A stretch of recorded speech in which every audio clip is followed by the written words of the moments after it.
yes, bro. Man's You say, outside. Man's yeah, outside. man. The weather's nice. Can't be inside. I want to be outside, but I'm like, the network goes worse. Yeah. Yeah, like Right, I know. around my area is bad. Oh, fair enough. Yeah, I Yeah, got man. 4G, so I'm alright. How And a you been during hotspot. How you been during quarantine, bro? You know, I'm loving it.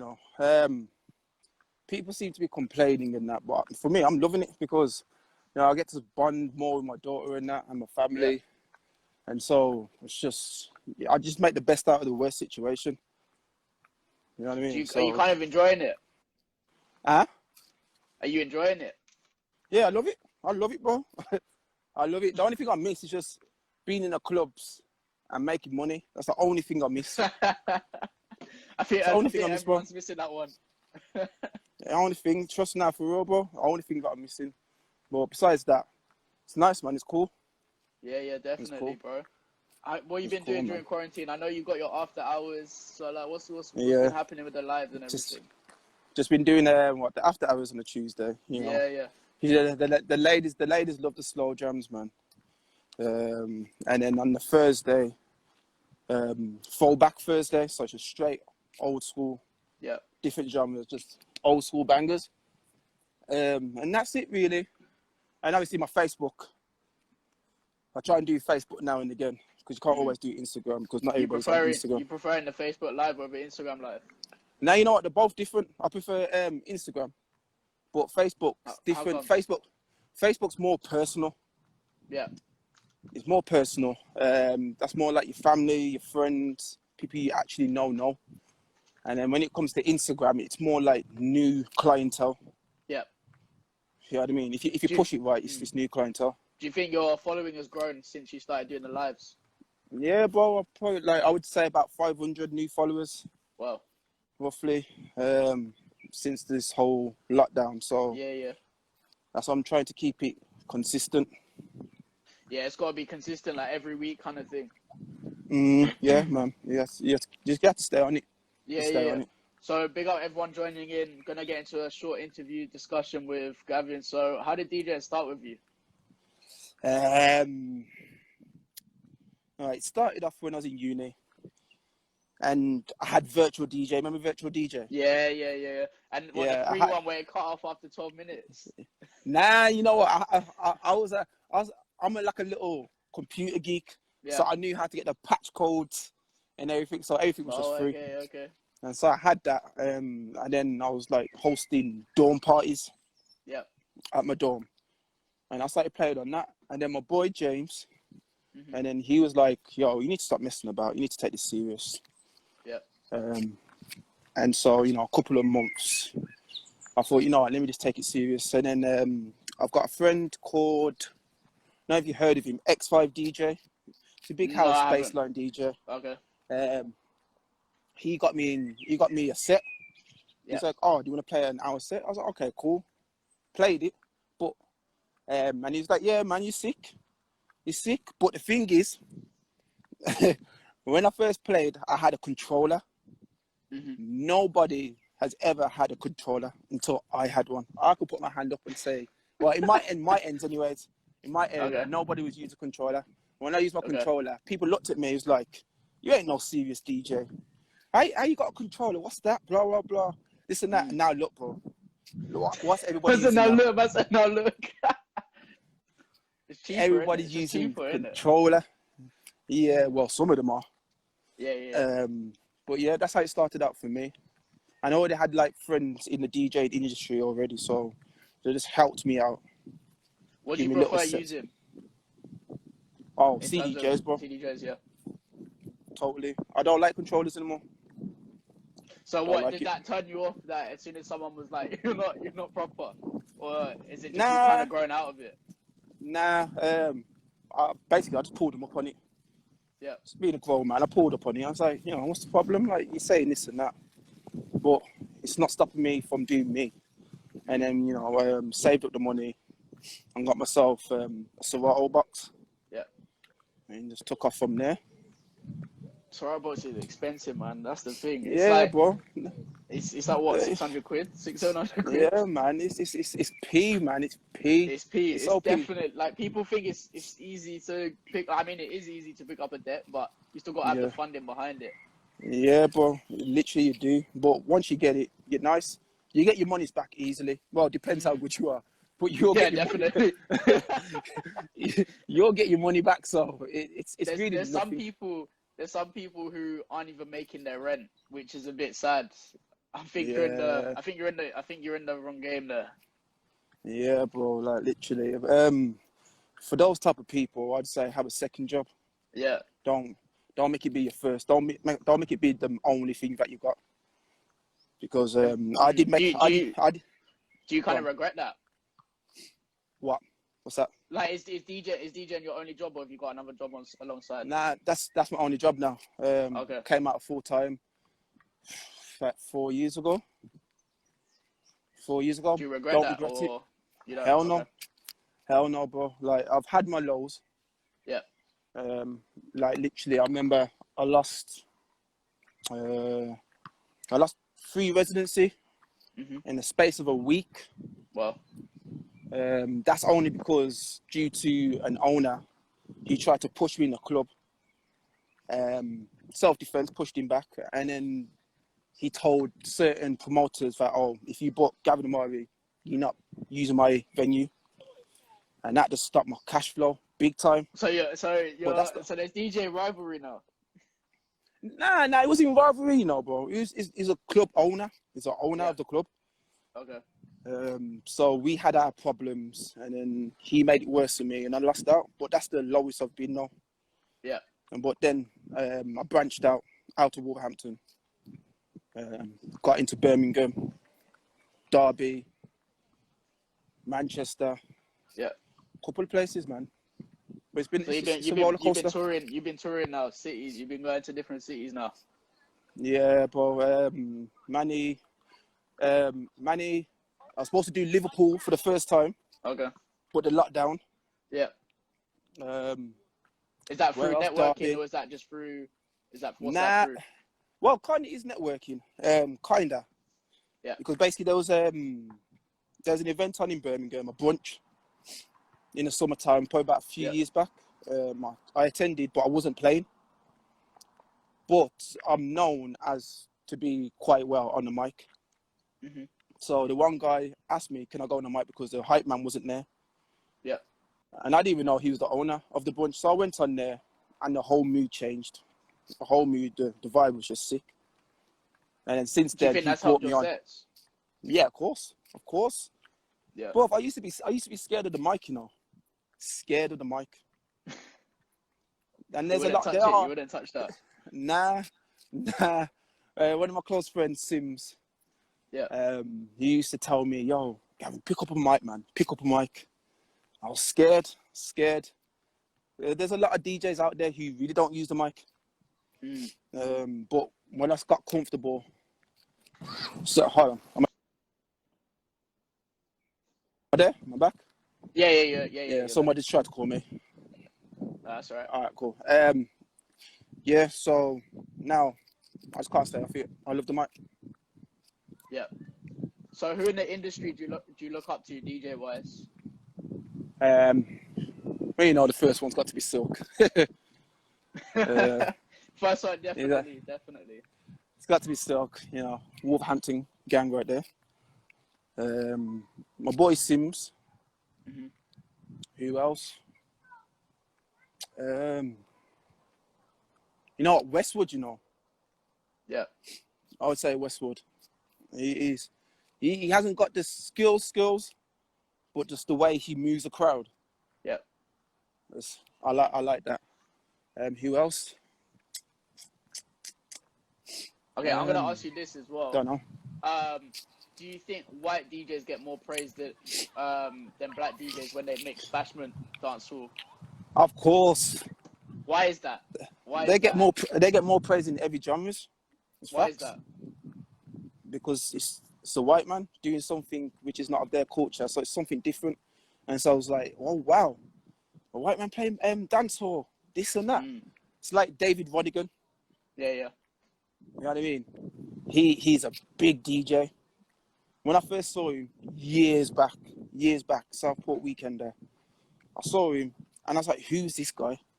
Yeah. And then the first tune he played was one old school reggae tune, can't remember. I was like, nah, this guy is levels. I wasn't expecting it. Do you think we can change that culture though? Because it's like, you look at Westwood, you look at Silk, you look at all these other DJs, right, that are getting a lot of following just from their bashment. Nah, you can't. I don't think you can change the culture, because how can you? How can you change it? You know what I mean? Or unless you're going to start a movement. Well, that's just dumb.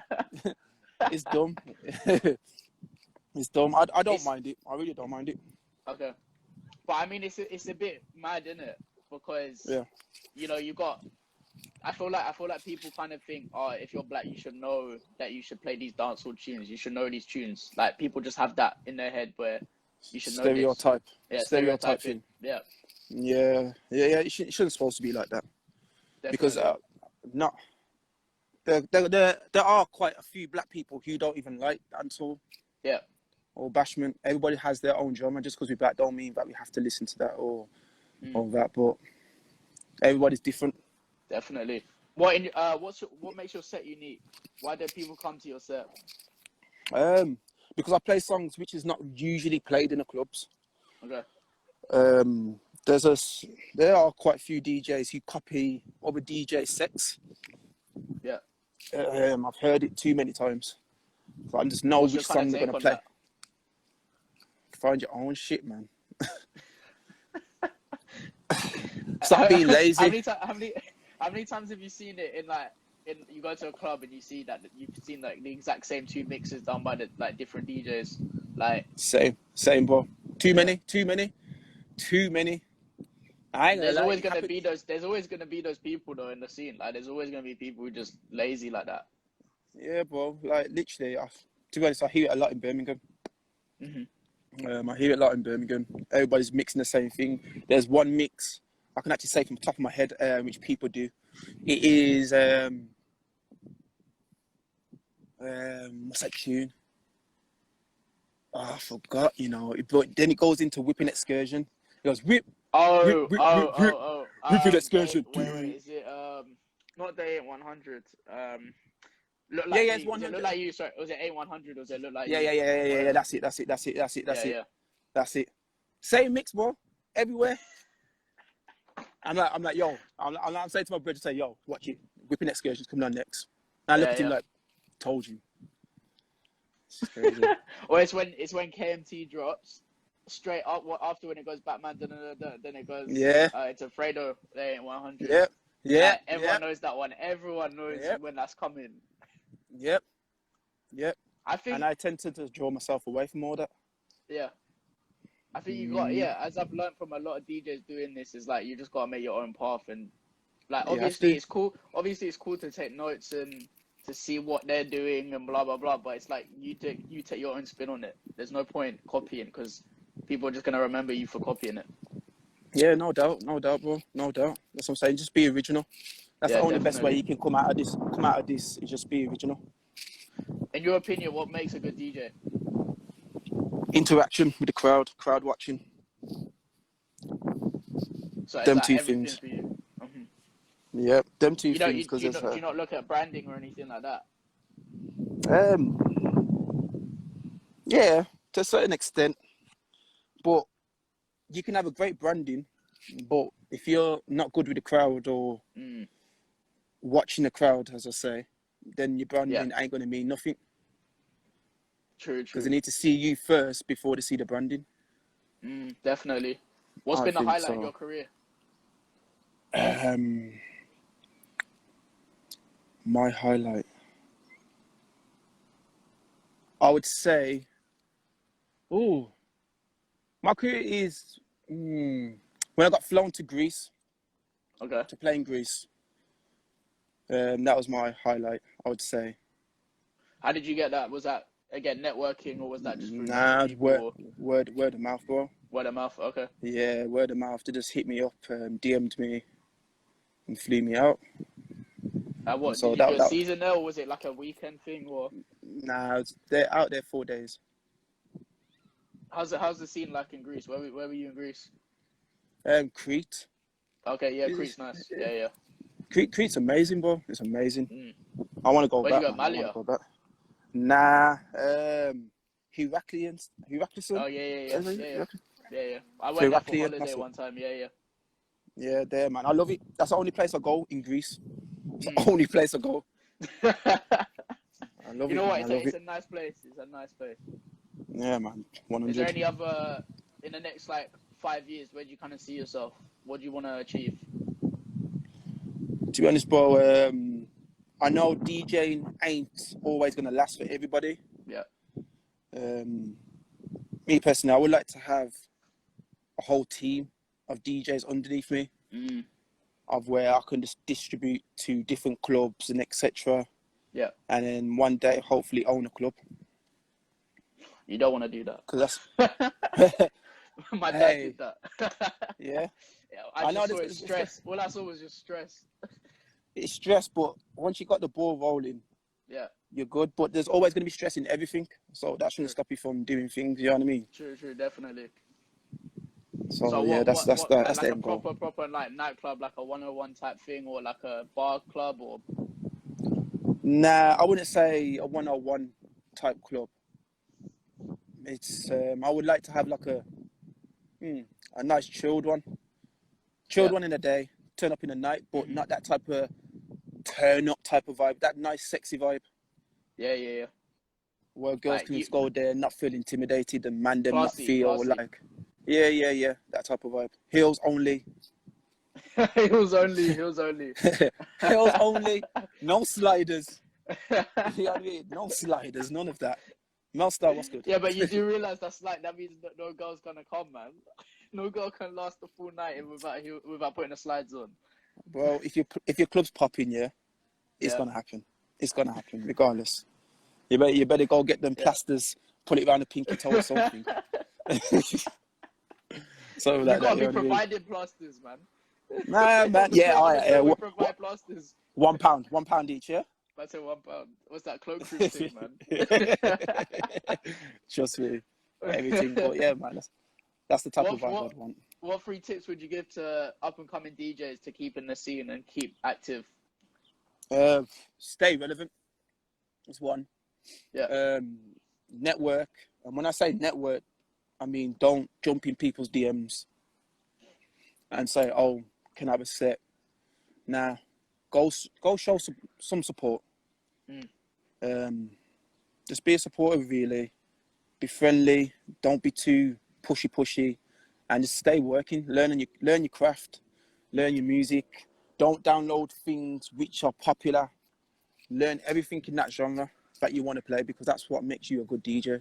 Because there are certain DJs who can't play everything. They're stuck with certain genres, but that's only because they learned with that genre. So just learn your craft, really. What type of DJ would you say you were? Urban, multi-genre? You know what? Before I was urban. No, I started out as a funky house DJ. Okay.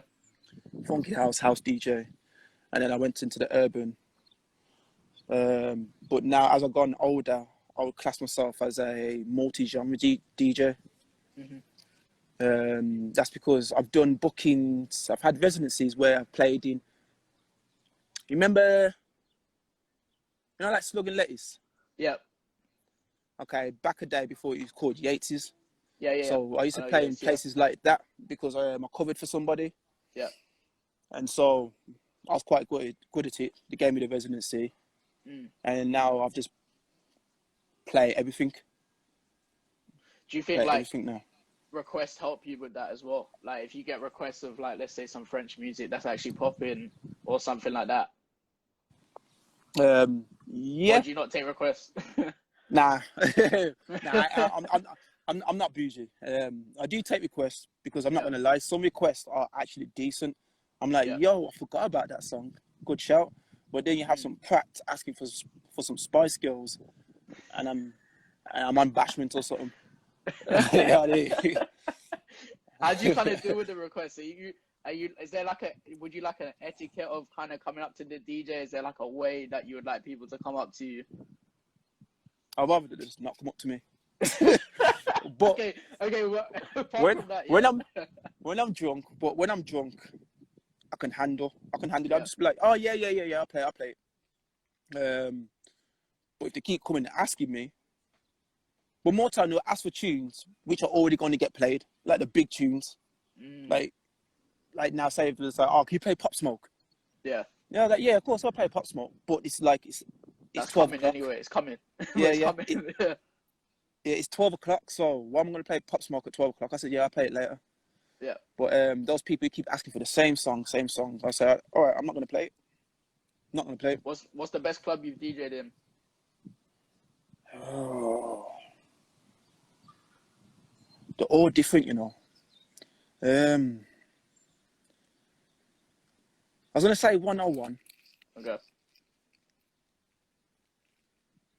But then there's another club, I would say Bamboo. What is it about 101 and Bamboo? Well, they're both different. It depends on the event, really, because I wouldn't say the club. I would say an event, because a club's a club. If there's a certain event going on, there's different people who's going to be attending, and a different type of vibe. With 101, it's more turn up, because it's American style club, bottles popping. Bamboo, it's more sexy. Yeah. So they're both different. 101, they don't like bashment, which is weird. Don't like bashment. So it's weird. It's weird. No, it is, man, because if you more time have to please the ladies than the man them in a club. Yeah, definitely. You know what I mean? But in Bamboo, you can play all of that. I don't understand how you don't like bashment. Like, even like the bait songs, you know what I mean? Well, I don't know, but the police say that bashment's the reason why fights start, which I don't get it. It's true. It's not bashment. It's really not bashment. It's far from. So yeah. I don't know. Bro. Do you think the events are kind of running Birmingham, or is it the actual clubs that actually pop in, or do you think without the events, the club wouldn't be like as it is? Good question. Okay. So 101, that's popping regardless. They be popping. So they don't need events to be popping. There's certain clubs which ain't popping without an event. I'm not going to name the names. But, you don't want to lose your... I don't know backlash. No backlash. But yeah, for most clubs, I would say they need events. Yeah. Because I'm seeing a lot of events starting now. Like, a lot. Yeah. And like, so I'm thinking, is it just because maybe that's the area, or is that because clubbing is actually getting boring where you need an event to be put on? That's what it is, bro. Clubbing's getting boring. Clubbing back a day was popping because it's a different generation now. The generation's getting younger and younger. But do you think that's also because everything's going to a bottle spend generation and not just going there for the love and passion of music, or do you think that's only certain clubs? Yeah, you're right, bro. It's going for bottle spend to look good. Instagram. Back a day, we didn't have Instagram. Yeah. So now people more time just going out just to post and be like, oh, look what I'm doing. Hey. Two Bel Air bottles. That's what I'm saying, bro. One bottle between 10 man. It's one of them people ones. need a reason to ball out. I mean, I think, yes, Leo, you're right. in a way. Like, there's no to a certain point. If you know you're going to a club where they don't do tables or bottle spends or whatever, then you're going there for the passion of the music. But if you go into a club where you know there's tables are starting at like 600-700 quid, then you know. Yeah, it's a 50-50. There are people out there who just want to have a good time, but there are people out there who want to stunt on their rent money. So yeah, then that's why I feel that the club industry is going down, and that's why events are taking over. What do you think is going to happen after quarantine? Like, a lot of people are saying that clubs will need DJs because there's going to be a lot more events. There's going to be a lot more like day parties going on and stuff like that. But what's your take on it? Do you think clubbing will still be the same? That club need what? Say that again, sorry. So some DJs I was talking to, they were saying that because we haven't had clubbing for so long, there's going to be more Yeah. room for day parties and blah, blah, blah, and clubs Oh, opening maybe yeah. later and stuff like that. So where do you think the scene's going to after Of course, quarantine? bro, it's going to be a madness. Yeah. It is going to be a madness. Like all the DJs that's got their stuff already before this all lockdown happened. Money's going up because everybody just wants to be out. But I would say it's only going to happen for about 2 months. Yeah, I'd say if it happens in September, it'll be like a September to December thing, and max, that's it. It's over. Yeah, of course. Yeah, of course, bro. Like people who don't even go out before the We'll go quarantine. out. We'll go out, literally. They've all said we took this for granted, which is true. Mm-hmm. Everybody's taking things for granted and be like, oh, I don't want to go out. Fair enough, you don't want to go out, but you know those people just like to complain, like, oh, post on Snapchat, chills inside, don't need to go out to have a good time. And now they're like, I'm missing going out, Yep. and I'm like, Exactly, well, that's your problem, isn't it? Exactly. So it's going to be a madness for everyone, especially brunches as well. I've got my brunch as well. My brunch was supposed to happen before the lockdown. Yeah. So happened. How did you start getting with the brunch and stuff? Like, where did did you always have like an idea of putting that event on, or? Basically, when I first got introduced to R&B brunch, hip hop and brunch in Birmingham, which I'm now involved with, they gave me the idea, but I never acted upon it because I was too busy. Mm-hmm. But I think it was last year, December, that was my first brunch. Because in Wolverhampton, we don't have brunches. We don't have no brunches, bro. Everywhere else has brunches. So I thought, you know what, bro, let me just in London, there's like a brunch every weekend. Yeah, that's what I'm saying. Like, there's rooftop so many brunches, now. yeah. Yeah, rooftop brunches, like that started, a lot of people started doing that just before quarantine as well. A lot of Sunday brunches on a rooftop or Saturdays, you know. Yeah, exactly. And I think that's a big thing there. I hear that. That's what pushed me, but more time just for my city. Yeah. Because what I'm doing right now, I DJ for the love of it. Like, I love music, and just to make my city popping again, I do what I have to do because I'm in that position now to do it. Mm-hmm. Do you think that because the scene is oversaturated, do you think there's a lot of DJs just kind of jumping on this bandwagon and not really doing it for the love and passion of music because it's so easy to pick up a deck now? It's hard to answer that one because I can't speak for everybody. Yeah. But there are some people who want to just become DJs because they like music. But also there are some DJs who jump on the scene just to become relevant. They want to get on the popular scene. But they see that you're making moves. Yeah, exactly that. But you can tell who those people are because by listening to them and seeing their journey and what they're doing to become better. Because some people just take it as a joke. Yeah, definitely. I spent hours downloading music, sorting out my DJ crates. Hours, bro. Hours. Like before I even started DJing, I was downloading music. Remember LimeWire? Yeah. I was downloading tunes from there, from day dot, organizing it in certain folders, like 90s folders, 2000 folders. I've been doing this before I was DJing, but that's just because I love music. So I just. Are you quite OCD with your crates? Of course, you have to be. Yeah. You have to be, bro. To have a good set, you have to be. I think there's one time my laptop messed up. I don't know if it's happened to anybody else, but my laptop stopped working, bro, just before I started playing. Lucky for me, I had it all on a hard drive. Yeah. And I played off my friends, but I didn't have my crates.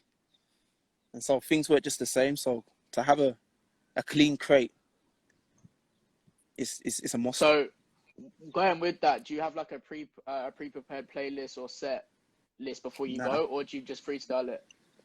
Freestyle, bro. I've always freestyle my sets. I've never pre-planned it. I don't see the fun in that because it's going to be the same thing. It's going to be the same thing, bro. But the only thing that I've done, say like new music that has to get played, I'll put it in like a little folder and be like, make sure I play these. Yeah. But besides that, I just always freestyle something different. And I think that's what makes me stand out as well. 'Cause I always bring something different every time I play. So would you ever do a summer residency abroad? I would love to, but in the situation that I'm in now, I can't. We've got a child on the way. Yeah. We've already got a daughter. She's 10. And so I can't leave them behind now. So it's just like... So it's like, you got to wait for a bit, see what happens. Yeah, literally. But to be honest, I wouldn't leave my family anyways. Yeah. I wouldn't leave them. I'm happy in the UK. Because I've seen a couple people go out and live there, do the full sets, be their resident kind of DJ over there, come back. Yeah, I've seen that, but I've also heard that some of them who's flying out there are getting peanuts. Yeah, for playing out there. It is. And so it's like...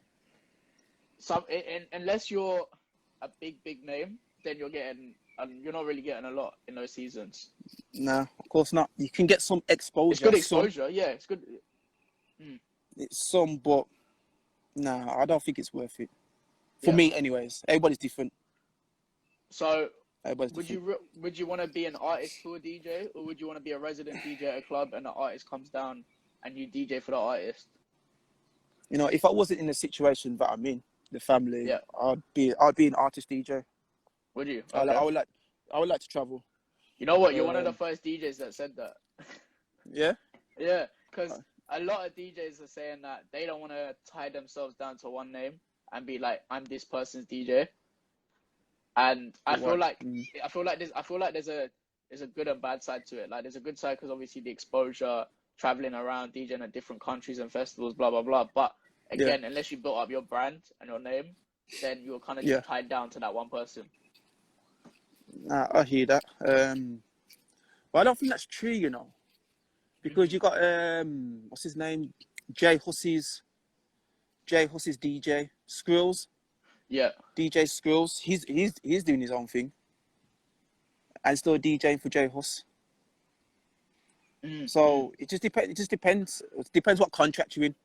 Yeah. But me personally, if I'm doing it for an artist, I'm gonna make sure I'm able to do my own thing, and then obviously do and DJ for the artist. Yeah.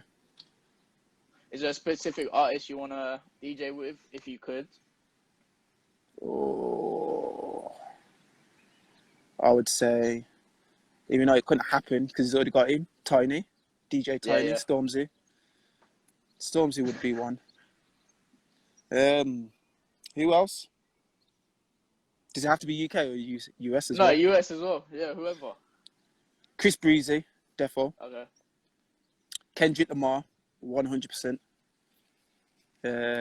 Drake. But I would say more Kendrick though.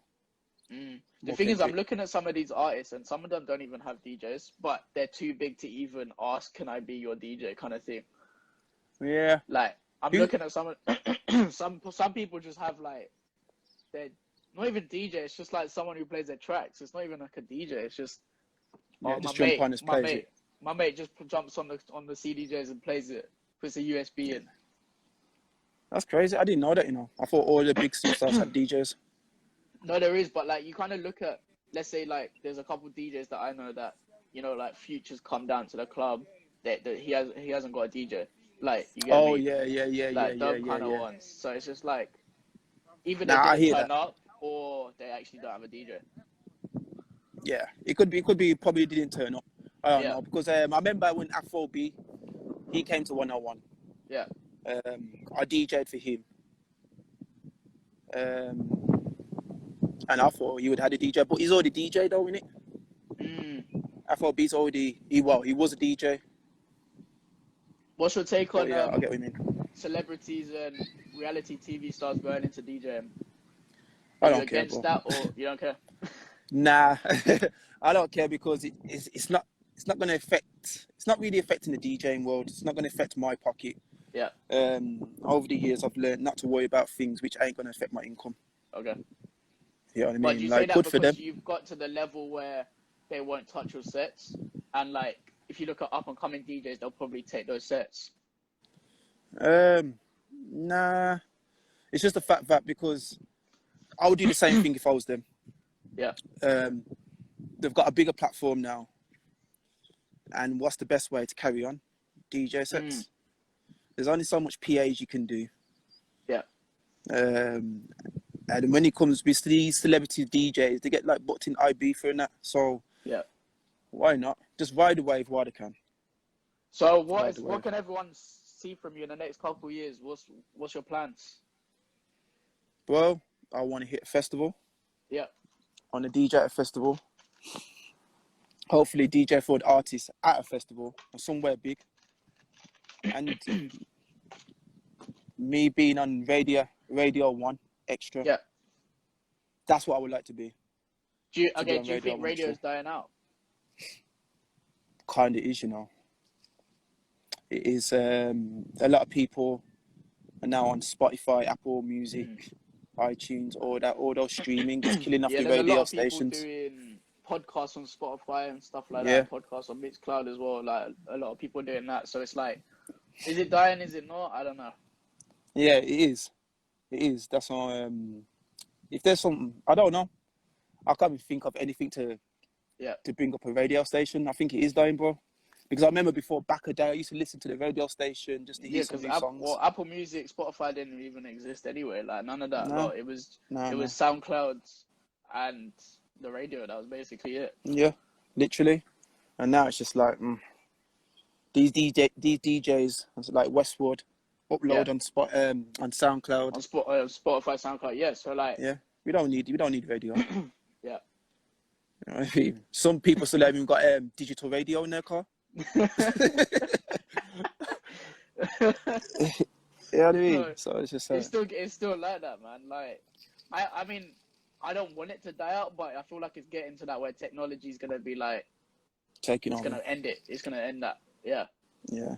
What are you saying about like these new artists and new songs coming out? Do you think they got a shelf life? Alright, some of these new artists start to sound the same. Yeah. All of them start to sound the same. There's no originality, especially in the UK scene when it comes to Afro bashment. Yeah. Like with the music, everything sounds the same lingo. Everything sounding the same, bro. That's why, like this whole quarantine, I haven't downloaded any new music. You know, everything's just been old school. I've been downloading old school tunes which I ain't had. These new you think music that helps with your lives, though, innit? Yeah, of course. That's why I'm downloading old stuff. I tried to play new stuff on the live. Yeah. Because people was feeling it for a bit, but people just want old school. So literally, it's weird, you know, coming from the live to clubbing. Like in clubbing, I'm playing all these tunes, and on the live, I'm like, I don't even touch these tunes. Like they're like the bottom of my crates, you know. Like I don't even touch any of these tunes. Like, literally that, bro.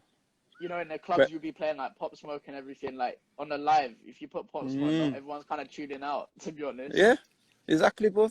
But I think with this quarantine, with everybody playing old school, after the quarantine, you'll be able to bring it back into the clubs. Okay, well, going with that, how do you know what to play? Because, as you said, you haven't downloaded new tunes, but there's been a lot of new tunes dropping. Even this week, you got Future's album that dropped, Young Thug's album, Chris Brown, blah, blah, blah. It will drop new tunes. How do you know if to play it or not? Or are you just going to stay safe and do old school and like 2019 songs and 18 songs and stuff like that? I'll play the new music. What I'll do, I'll still do anyways. I still listen to new music, but I haven't downloaded. Yeah. There's some things just pop up on Spotify, and I'm just chilling or designing or something. I just play it. I'm like, okay, I'll catch up onto it later on in life. But right now, it's not really needed. You know what? Like with the help of TikTok, there's gonna be a lot of tunes that will turn into like the candy dance, bro. Like I'm thinking, of course. You put Megan Thee Stallion Savage, and people are gonna be doing a dance to that, man. Like, it's gonna be mad to see. Literally that, bro. I ain't gonna lie, like TikTok has helped me because me and my daughter are always doing TikTok videos.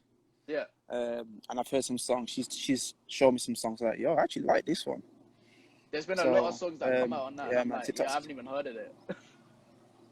That's what I'm saying. TikTok's taking over, bro. It's taking over, bro. It's a bit scary. I don't think I'll be playing. I know. I don't think I'll be playing TikTok songs in the clubs though. It's more Beyonce for the remix younger is crowd, called. man. Yeah. It's a younger crowd, man. Right. Do you think that's where clubbing's going to now? It's just like the 18-year-olds and yeah, to of course. 20 to 25. 100, bro. I'm like, what? I'm 30. Yeah. I'm 30 now. And when I'm playing, I'm looking around. I'm like, wow. It's old. I'm old, man. I'm looking around as a young man. This is young. But the thing is, when I was younger, he wasn't that young. I was like probably like the youngest in the club, Literally, but everybody I was was like discussing this with my 27. parents as well. Like It's they were weird. like, I wouldn't go clubbing anymore because it's just full of 18-year-olds. But when they were going clubbing, it was like 26-year-olds. You get me? Yeah, Like, it's mad. It's a new thing, but once again, we go back to social media. Yeah. Like it draws the youngers out because they want to look lit, as I would say. They want to be lit. They'll be like, oh yeah, let's just post up. Take a nice picture on this nice little settee over there. You know what I mean? That's what brings them all out. Yeah, definitely. Do you think social media has helped a lot with your following? Oh yeah, 100%. Because I was asking Silk this, right? And I said like, so when I interviewed Silk, he was on 8,000 followers. I was and watching. now he's on what, 12.5 or 12 point something like that. So I asked him like, are you annoyed that these followers haven't come over your 30 years of DJing or however long you've been DJing for, and they've just come in like one overnight, basically, like doing your live? And obviously he was saying like, you know what, it's good to get a following, but he was like, it's what it is. It's social media. So I'm saying social media is funny. It is really funny. It's a hit and miss.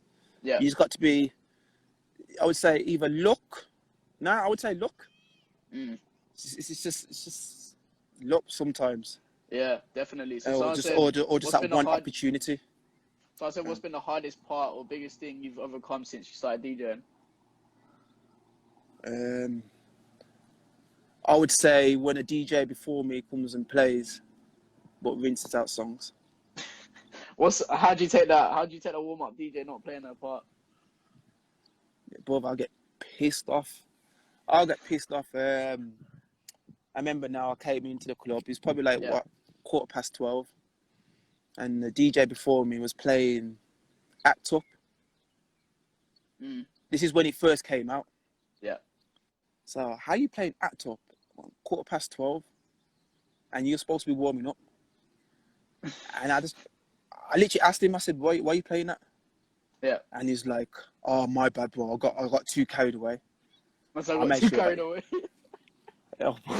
I was so pissed off, but that's what I'm saying. He was new, and that's what some of these new DJs don't understand the role of being a warm-up DJ. Warm-up DJ. Yeah, because I remember when I was a warm-up DJ on a regular for events when I first started out, I knew what to play. I just stuck with old school.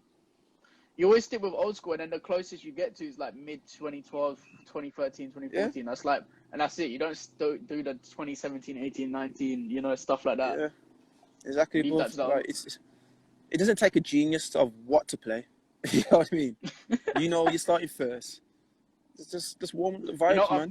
I've heard people say, "Oh, warm up it's hard," but I'm like, it's not hard if you know what you're doing. Like, if you're a good DJ and you know what you're doing, you stick with your old school. You stick with your just throwbacks, because everyone just wants a quick vibe to just get them in a mood, get them going.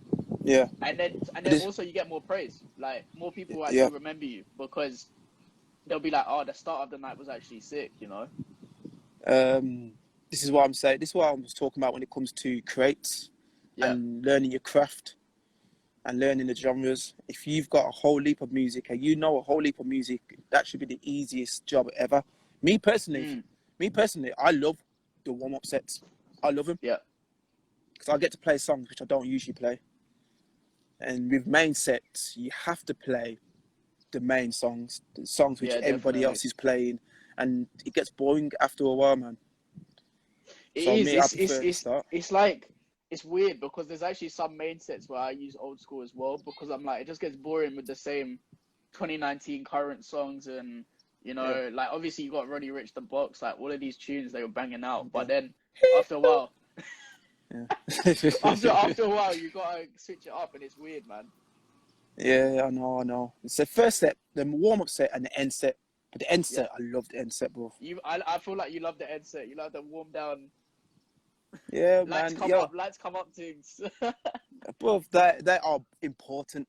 They Yeah. are important. The reason why I say it, because the warm-up set, it basically, because it's so important, it allows people, it makes people stay more and they want to hear more. And if you're whack, people going out, people going to the next club. People leaving. It's facts. Because warm-up sets are more time, like 2 hours. Yeah. So if you got a whack warm-up set, people ain't staying.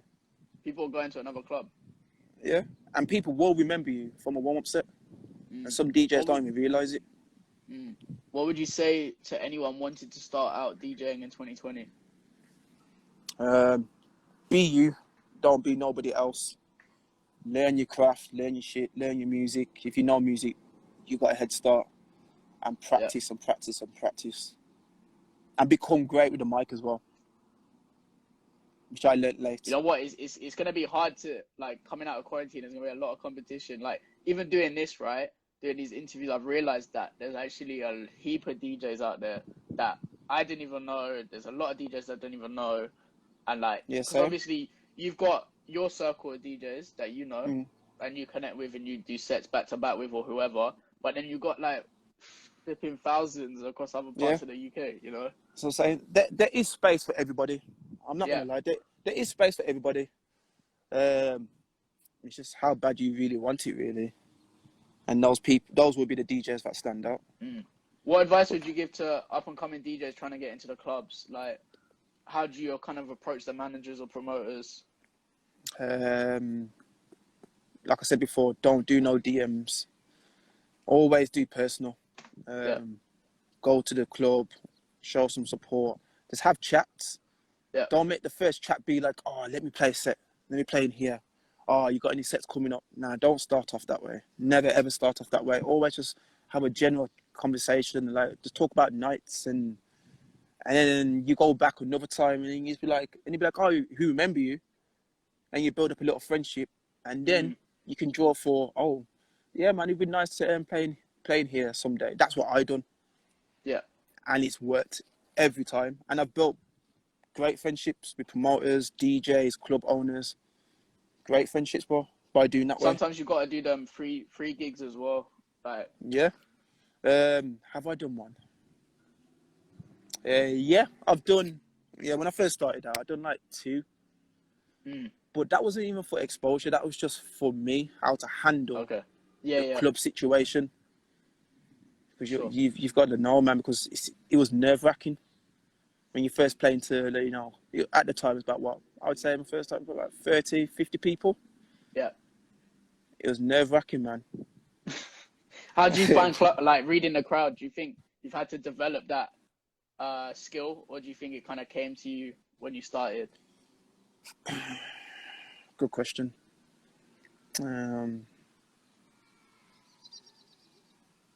Over time, it came to me, but that's because I was learning for myself. Yeah. Nobody really taught me the game, to be honest. They helped me, but they never taught me. Yeah. Not properly, not the way I wanted to be taught. But over time, what's the way you'd want to be taught? You know, when to drop certain songs, how to mix, like I say, crowd reading. What else? The thing is, what you're saying about the certain songs is quite hard as well, because it might be banging in the club, like it might be packed, but are you like, do you hold off on playing these songs, or are you like, do we wait? Because you've still got, as you said, like 10 past 12, you still got another 3.5 hours of the club left. You know what you mean? You know what I mean? Like, it's just hard to read it with that sense. In that sense. Are we talking about now me, the present me, or the past me? For that. Well, I haven't seen you DJ, so I was gonna say I don't know now. Talk about now, present. Yeah. Me now, I don't worry about what time I play songs. I've got music for days, bro. I've got music for days. So it doesn't bother me. And like I said, I play songs which don't usually get played. So if I play the bangers early, say about 1 o'clock, well, that's the right time anyways. 1 o'clock, I play that, and I'm done for about 2. I switch on to something and then which you just slow it down after yeah. like 215, Nah, I don't. 230. Nah. You don't even slow it down. I don't slow it. I don't even slow it down, bro. I just play songs which people don't hear, but I'm always staying on the top tempo, the same level and the same tempo that I'm at.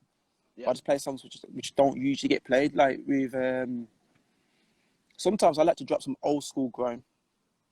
Mm-hmm. Old school grime. It's rare. It's very rare. Yeah. But if I'm on that bottle of Ciroc here, if I'm on that bottle of blaming the Ciroc, Ciroc, man. I said you're blaming the Ciroc for this. if I'm not bottle of Ciroc, bro, I'm experimenting. I'm doing that whole. I don't care. If you like it, you like it. But more time, everybody likes it because everybody likes something new. Yeah, definitely. Do you know what I mean? How much of your personal preferences do you play as? Was it opposed to what's popular at the time? Has it ever gone wrong?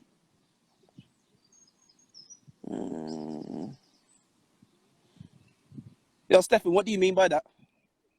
I think it means like let's say everyone's kind of feeling Drake at that time, and you don't play Drake, and you play something different. Has it gone wrong in that sense? Nah. Like, I've never done that. I've always gone by what the crowd wants. Okay. Always. It's customer service job. Customer service. The crowd is always right. to a certain extent. To a certain extent.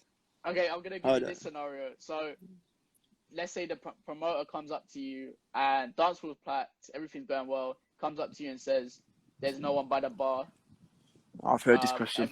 Yeah. What's your kind of take on that? Hold on, just lie down. No, I've never heard that in my life. That's absolutely that's absolutely ridiculous. But if a promoter came up to me and said that, I'll just laugh in his face. I'd be like, "You booked me to get everybody on the dance floor, so if the bar's not being spent, that's the club's fault, and that's not even your fault. That's the club. That's the club's fault." It can't be the DJ's fault. I don't think it can't be, because like if you got the DJ is supposed to get everyone dancing. So once you've done that, that's your job. Yeah, exactly that. But I don't think it's anybody's fault. How do you get a crowd off the dance floor to a bar? How do you do that? You can't. Slow it down. You gotta slow it down. Nah, man. Nah. If you want to slow down, then I don't know. Go have a smoke or something. I don't know. Let's go have a smoke. Go have a smoke. That's the whole reason everybody's came out to enjoy themselves. Yeah. If people want to drink, you come early, have a drink, and then party time afterwards. Or if not, or if a promoter's got a problem with that, if anything, what you should do, you should be like, all right, cool. This is what you should do. Jump on a mic and be like, all right. Shout out some couple of deals or something. Some deals.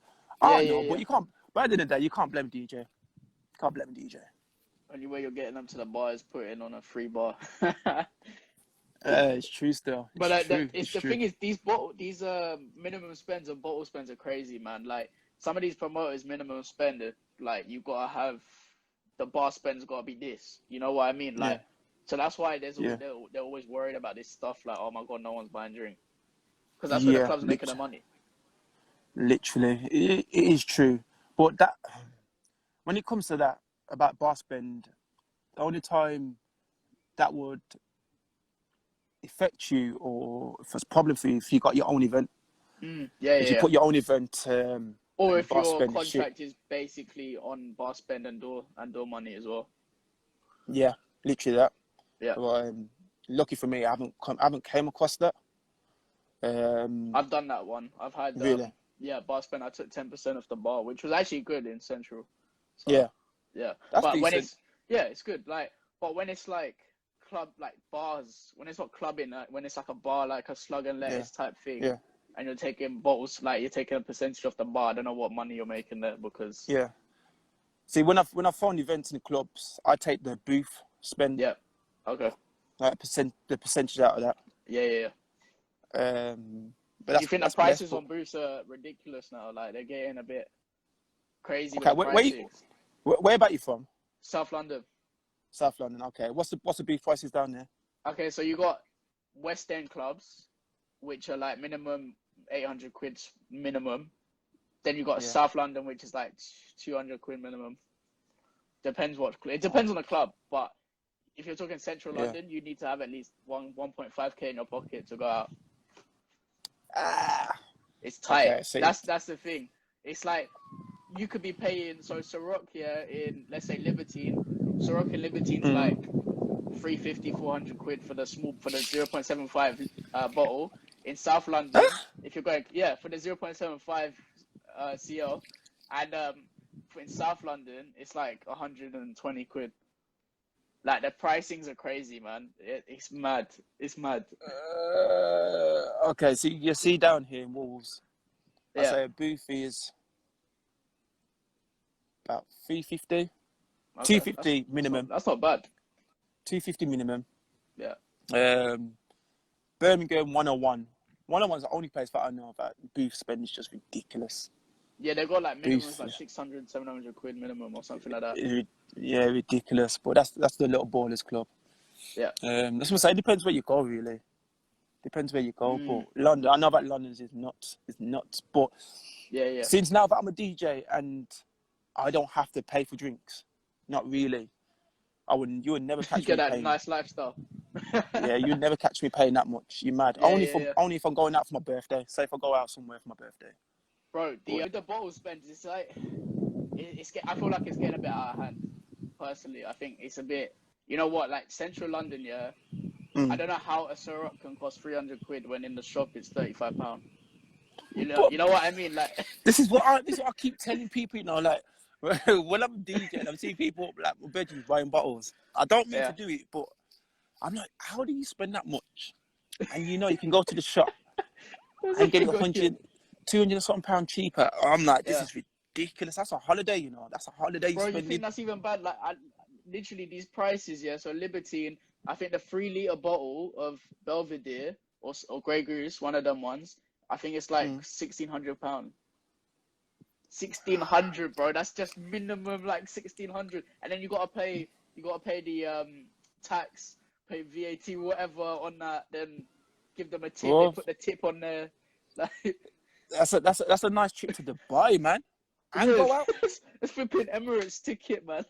Damn right, bro. Oh, these people are nuts, but if they got money to spend, then spend it. Yeah.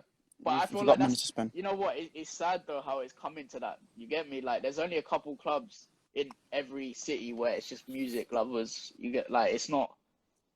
Yeah. There's only a couple clubs now because a lot of clubs are just doing bottle spin because they know that's how they're gonna make their money. Yeah, that's how they make the money, and also it's good for promotion as well. Yeah. Like I said, it goes back to social media. The club will just put up videos, pictures, bottles, blah blah blah, and it's good for videos. How's it like? What's the scene in Wolverhampton like? Is it? You know what? It has gone better. Stush, or is it? What's it like? Nah, I wouldn't say stush. It's just average. People, ladies do dress up. Yeah, ladies do dress up. Mans do dress up, but then there's some people who just lack it, man. But that's down to some of the security guards. They allow some lackness into the clubs. Yeah. But at the same time, because Wolverhampton, it's big, but it's so small at the same time. You can't be bougie. You can't be bougie in Wolverhampton because Wolverhampton's one. If a club turns up bougie, nobody's going to it. Nobody's going to it. And it's happened many times. It's not that type of scene. Nah, we've tried too many times. We've tried too many times where it's been like shirts only, shoes, blah, blah, blah. People just laughed. It worked for a bit, and then people's like, nah, I'm not doing it. I don't like the idea that in Central London you cannot get into a club, like guys especially, you can't get into a club if you're wearing like Air Force Ones or if a girl's wearing Air Force Ones or anything like that. Like, I don't like that because I'm like, if you're dancing, and you want to keep people on a dance floor, there's no way people are wearing high heels. Like, I understand it's supposed to look nice, but you can get a nice pair of trainers. You can have girls in Alexander McQueen's, it's like, but stuff like that. You get me? Like, but they go nice heels only. They like literally they turn away girls that don't wear heels. You know what? Yeah, we're different with that one. I don't like fam. If I see a girl tried to come in with Converse, the nice dressy Converse ones or some trainers. I just laugh in your face and be like, go home. Like, but I hate it. I hate it because clubbing used to be so elegant back a day. Yeah. It used to be elegant. People used to make like an effort, 100% effort. I remember the times when I used to go out and we all used to say, yo, do you think you would get in if you dress like this? How do I look?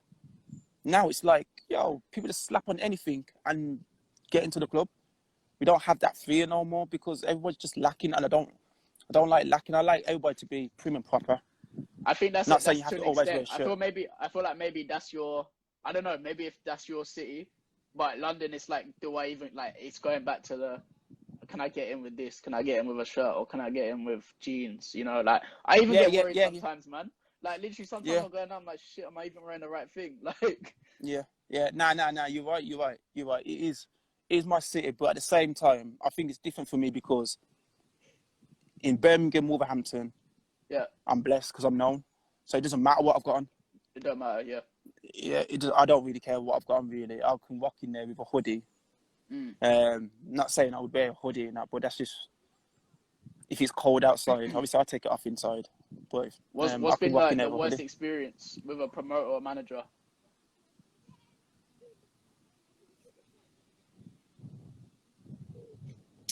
Getting paid late. You don't like the late payers? Nah, bro. What happened with that? Don't know. The guy was just being long. Basically, I've been messaging him. Yeah. He's like, okay, this day, blah, blah, blah. I was like, okay, cool. Came to that day. Nothing. Next day, messaged him. Oh, yeah, something happened, blah, blah, blah. Didn't see it for about 2 weeks, bro. 2 weeks. And for me, it's personal because it's my living. It's my job. It's what I do. So I'm going to take it personal. I think people don't take it seriously. Yeah, they don't. Like, they don't, bro. They think, oh, because you play tracks, that's not a job. Like, you shouldn't get paid that much, or we can delay your payment for 2 weeks or whatever. Literally. And still trying to make a living. Exactly. But what club owners and promoters or whatnot need to realise that DJs are the main important thing in the whole club. Yeah. Without no DJ, there is no club. You see what I mean? Yeah, definitely. You can't put a Spotify playlist because everyone's gonna be like, "Where's the hype?" There's no hype there. Exactly. If there's no DJ, there's no club, and that's what some promoters and club owners, and managers need to realise. Yeah. Okay, look after your DJs, man. Do you think? Do you think we need more female DJs in the scene? And like, do you think they're kind of underrated, or do you think there's some that actually can't DJ, or do you think there's some that get it for their looks? Like, what's your take on that? Most definitely, I think there should be. There was one girl. She followed me about a couple of months ago, and then she spoke to me and said that she's learning how to DJ, and I've been egging her on and be like, yo, jump on live, man, just get on it, because there's not enough females on the scene. I know two. One girl called Jess Monroe. Yeah. And another girl called Flair. Oh, and Whitney from Manchester. Okay. Only them 3 DJs, but nah, man, there need to be some more girls, man. I'm always down for that. I think it'd be so sick just to see a sick female DJ. I would love it. I'll go mad. You know what? I've seen a couple like in central London. They've got in those like hotel bars and you know them kind of ones, them like 5-star hotel bars and stuff like forget stuff that, like that. Nah, man, forget that. Forget that. I need to see him in the clubs. Just tearing it up, bro. Tearing it up. I mean, you got a couple in central like Soraya DJ. She DJs in Tape, do you know Tape? Nah. Okay, so Tape is like, it's like a 101, but like very expensive, like minimum 1.5k minimum. Like, and that 1.5k minimum table is like right in the corner. It's like one of them ones where no one will see you. That's crazy, bro. That's crazy. It's like where all the footballers go and Russians and Arabics and all that lot. Yeah. So like, Soraya DJ's there, but like, those are one of the. It's like the West End is literally your bubble. It's like if you're in that bubble, in that circle, that's all. You're just getting rotated in those gigs. So like, there's no one else who could come in unless there was an event. That's what I'm saying. When it comes to them type of places, there are a lot of places like that where it's just a circle only. That's where I've hit a couple of dead ends where it's just been Do you think Birmingham's like that? Yeah, of course. I know you must have heard of Arcadian. Speaking to some of the DJs. Yeah, I've been to Bamboo before. Oh yeah. Like Arcadian's all sectioned off with certain DJs. Yeah. Sectioned off. It's all in-house. It's very rare that you see somebody new coming to the scene. It's rare. Because they all get kind of passed around in it's like a rota. It's literally like a rota. Literally, but the thing is, this is what I was saying to my peoples.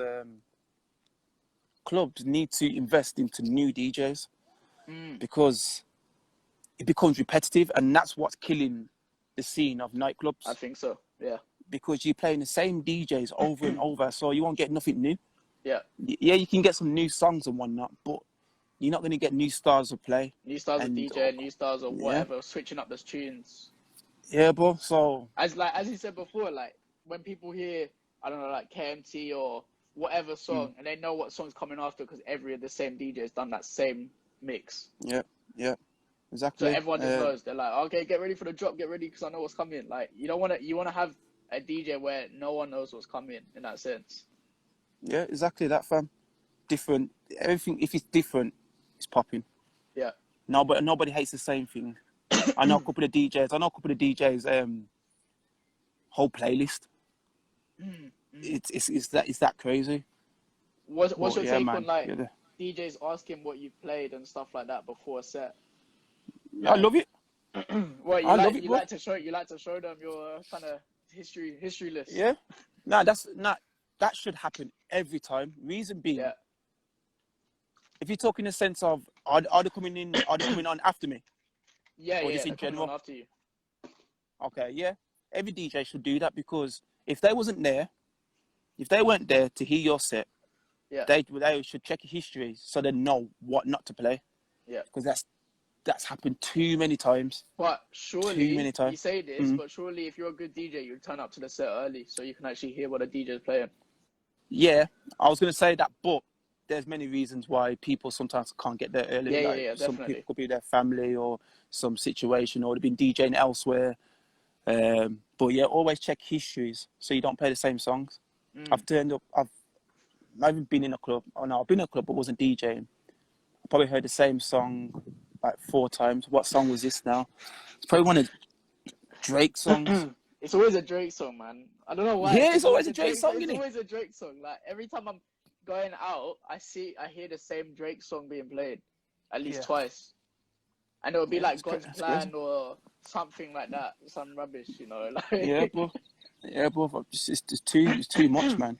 And that's what I'm saying. People need to check other DJs need to check other people's histories, so they don't play the same ones over and over. It's a big factor. People they think that people ain't clocking. People are clocking, People are hearing everything. And I've heard too much girls, especially females. Females be like, oh, I've heard this song so many times. I want to go home. I want to go home. So as soon as the females go, that's it. Yeah. Females are the important bit for clubs. Because females bring the man them. Yeah. Without no females, man them gonna come, look around, too much to cut first, go home. So yeah, literally, it's just like if you haven't got the girls on a dance floor, then you ain't done it. You ain't done the job. Nah, you ain't done it, and that's where bashment comes into it. Hey, what's your song you're playing? Let's say it's packed 12:30. What's the song you're dropping to get the girls going, get everyone going? And it's an urban kind of crowd. You know what? I've always liked Nice for What, Nice for What? Vocals, anything with vocals.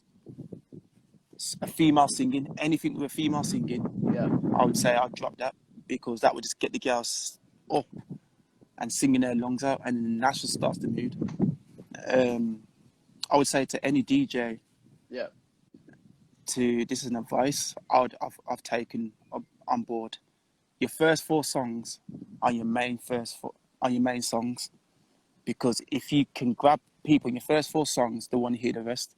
If they don't want to hear the first 4 songs, then you're done. You're done. Go home. You're done. You're not done, but they're not going to be interested as much. So I know you said you started out on funky house and stuff like that. So yeah, do you think funky house like died and came back, or do you think it was always there but it wasn't pushed enough? Nah, it died. It died. You think it died? Yeah, it's a shame, man. The funky house era was so sick. Do you think it's not coming back? Nah. No way. Nah. The only tunes that you would hear in the clubs for funky house is like what? Probably like Migraine Skank. Yeah. Malika Go, Do You Mind? Especially how Drake remixed that one as well. Just a few of them. But it's weird though, because you say this, but on the lives, like funky house is being used. Do you think it's gonna come back into the clubs? Nah. You don't think it's done? Down in West Midlands, funky house is being played, but not to a big scale. I would say about a good 20 minutes. 20 minutes. Yeah, KIG. Defo that. Yeah. Good 20 minutes of funky house. But then after that, nah. Funky house has made its time. It's not coming back. It's done.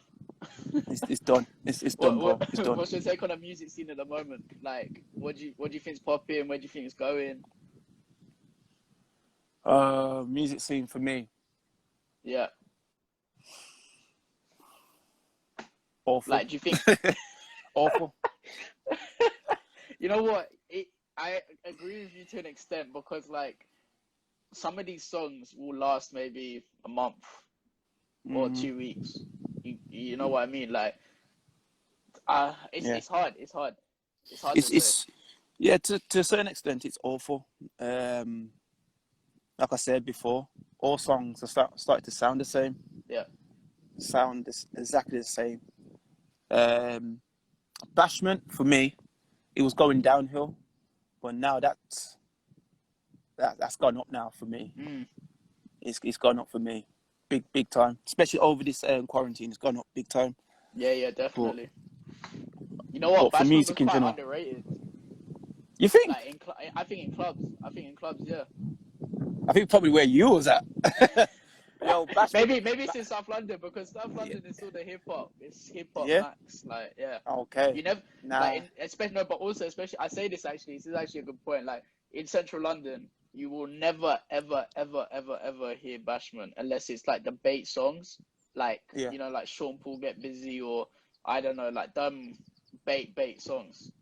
Yeah. Right. And you got like maybe like you got Dudes, Beanie Man, or Red Bull and Rum, whatever. Like. Yeah. But apart from that, it's always hip hop. Like Central London is very hip hop based. Is London strict with the whole Bashment scene? Yeah. They're very, like everyone, like even a couple of events I've DJed for, I haven't got a problem with, but they're like, you can only play Bashment at this time.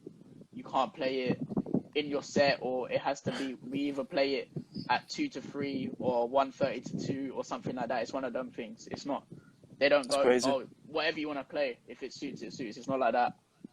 That's crazy. Down here, it just gets played. Yeah. It just gets played. We don't overdo it on the Bashment, but it just gets played when we want to play it. We just play at the right time. Birmingham, they're perfectly fine with it. But like I said, 101, they don't like it as much. Sober. You only hear a little bit. I feel like Arcadian, you've got like, it's very commercial. Like it's not. Kind of is. I think it's very, very commercial. I don't think it's like maybe you got Bamboo, where you can put the Bashment and dancehall, but I don't know. When it comes to events, it's not commercial. Yeah. But when it comes to the actual club nights, the Saturdays, it is commercial. You'll just hear, just the popping tunes, the top 10s. But yeah, you would not hear no underground. Yeah. So yeah, Arcadian too commercial. Yeah, I think it is personally. Why knows? Why it is more time with me. Crandall is more time with me. But yeah, man, it is commercial. But I think that's where the scene's dropping, because things becoming commercial and people only going out for events. Yeah, I feel like that's where it's going, and I feel like a lot of promoters and club owners need to open their eyes up for the events, because, as you said, 2 months when we come out of quarantine, I think clubs will be popping. Yeah. And then afterwards, it's gonna go back to how it was, in my opinion. I don't know. Unless what you said about branching out, looking at other DJs, then maybe you got more of a time to keep it going. I don't think they'll branch out. Look at other DJs. They won't. I hope they do, but I feel like they won't. I hope they won't. But I feel Of course like they not. just want to stay safe. They want to stay safe with who they know and what they know. Of course not. But when it comes to terms of that, it's what I do, and I think other DJs should do it as well. Because I'm on a bigger platform and I'm running my own events, I bring on some new DJs, because I like to always work with new people. Yeah. I hear them out. I hear them out first, see what they're about and see their work ethic in the whole DJing industry. Doing their thing. Yeah. And I'll get them involved. And hopefully that will help them. You never know. They could be big one day, and you could have missed out on that opportunity or something. Yeah, they could help you out. So if people help out each other in this whole DJing industry, everything will be blessed, bro. Everything will be a lot much better. This is such a good point, because it's like, some people think, oh, it's easy to get the 40k following or whatever. Like, if you look at some of these DJs, they've got help from other people, because how are other people gonna get to how they were anyway? You need to get help. Yeah. Even if it's just from a manager, of a club, you're still getting help. Yeah. That's how you're gaining your following.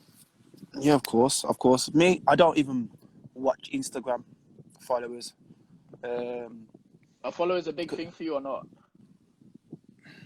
To a certain extent, it's good to push my stuff out. But when it comes to club events, no, not really. Not really. I remember when I had probably 1,000, and I was still able to do my own thing in a club, and people still turned up. But you got people out here in 15k, 20k followers. But you're not putting a crowd. But I even know DJs on 800 followers, and they DJ in one of the top clubs in London, or in some of the top South London clubs. You get it's weird. That's what I'm saying, bro. It doesn't. Yeah. The followers don't mean nothing. It's who you know and what you can do. What you know. You know what I mean? There are DJs who I believe that can't pull a crowd. Yeah. By themselves. If they say, okay, I'm having an event, they can't pull a crowd. I've seen it happen too many times, bro. Too many times, and that's just made me realize. Need to include other people involved to get the crowd. Yeah, to a certain extent. Yeah. They do. Or say if they was booked for an event, they were special guest. Yeah. People don't. I've seen people not really turn up for them. I've seen the usual people who goes to that club anyways. Yeah. Just there. But not turn up because it was that event. Yeah. But they've got many followers. So I'm saying followers ain't everything. Followers don't mean, to be honest, and unless you're an artist, then I don't think followers mean a lot, because you can have a DJ with 100k, but two of their friends come down. You get me? Okay, nah, that's different now. 100k. Okay, if you got 100k, I do believe that they are pulling people in, regardless. You think? Yeah, 100k. 100k. No, but it's yeah, but what you think? Okay, if they had 100k, yeah, you think 20k out of 100k are gonna try come down, or 200 out of 100k are gonna try come down? Well, it's to say 3%. I think about 3% only look at your shit on Instagram. Probably so 3% of your followers, probably less. Look at your shit. So I'll probably say you could get a good 300 from 100k. Yeah, and that's still decent though for a club. Yeah. It depends how big the club is. Well, what's been the biggest gig for you, audience-wise, capacity? My God. There's a brunch, a comedian show. Yeah. It's over 1,000 people there. That was it. It's a comedian show, DJing to over 1,000 people. Wow. After party. Yeah. And before, I done it with my boy Mexi. I don't know if you heard him, DJ Mexi. Yeah, I know. Yeah, me and him done that, and I'll say that's probably the biggest.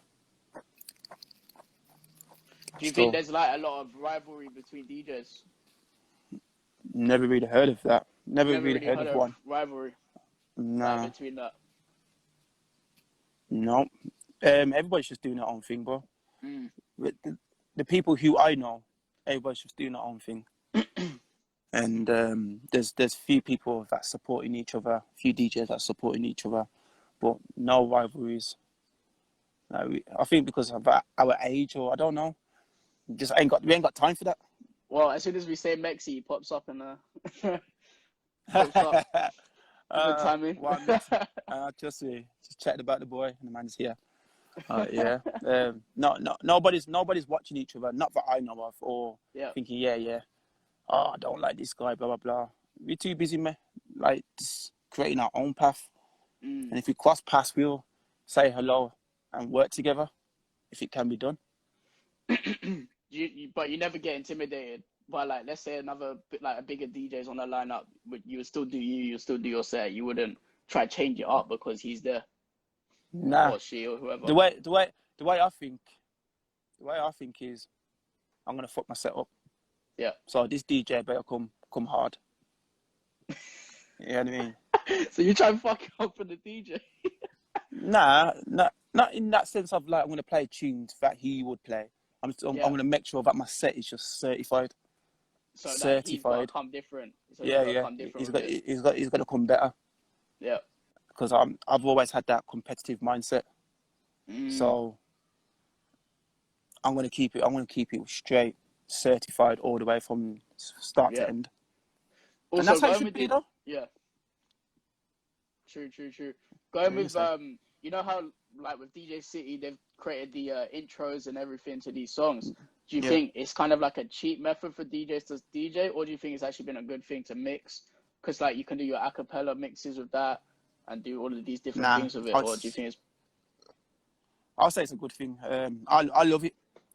I love it because that way you can remix songs. It's just nice for the blends, man.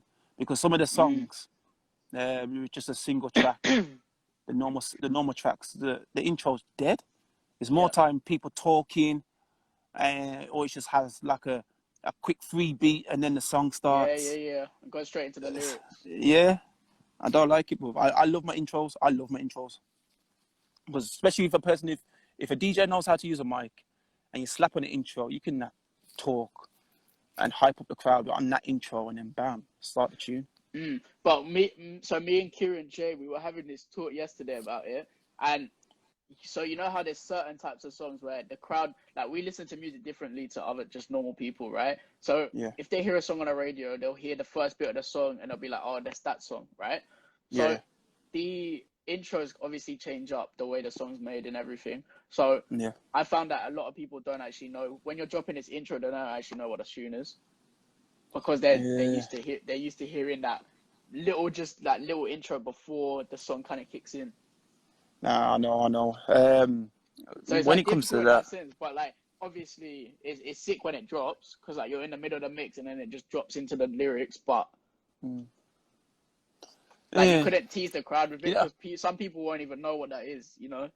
Yeah, I never tease the crowd with the intro. I tease the crowd with a verse, or lyrics or verse. You remember what song do I tease? Remember Yardie? Yeah. Call Me a Yardie. Right, when that tune was like kind of fresh in the clubs, I always drop that part. Call Me a Yardie, but that's already through that track already, and then I drop it back to the song I was playing originally. That's the only way I tease a crowd, but you can't tease a crowd on the intro. Nah, you can't. They wouldn't know. And plus, they wouldn't know what the beats are. Nah, they'd be too drunk to even care, anyways. It's facts. Trust me. They'd be too drunk, bro. Too drunk, so. Bro, just to kind of finish up, so I'm gonna just keep it rolling and just add the next one in.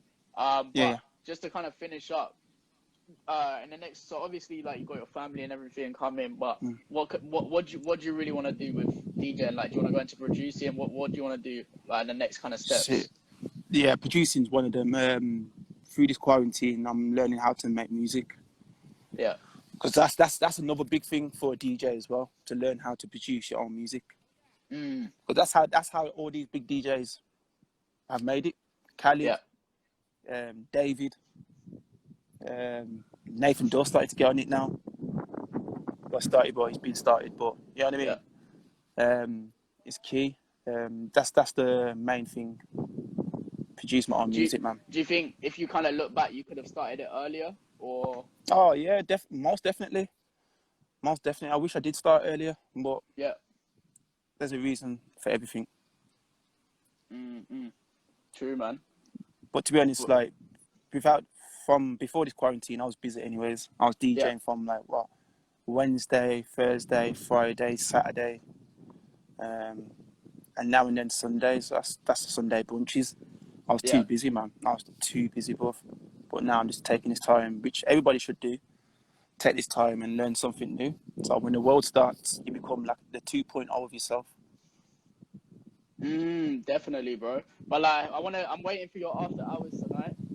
Oh yeah. I'm gonna be there. Don't worry, I'm gonna be there, man. All right. Like I said, I freestyle it, bro. I freestyle my things. Yeah, if I see something, I'm just playing it. I'm gonna have some requests for you, bro. Yo, just shout me. Yeah, I will, man. Well, I appreciate your time, bro. Like, it's been a good conversation, man. Safe, man. It's been good, man. Yeah, man, definitely. Keep it up. Well, I'll see you later tonight. Yeah, man. There. Right. Have a nice one, bro. Man. Yeah, you too. See ya.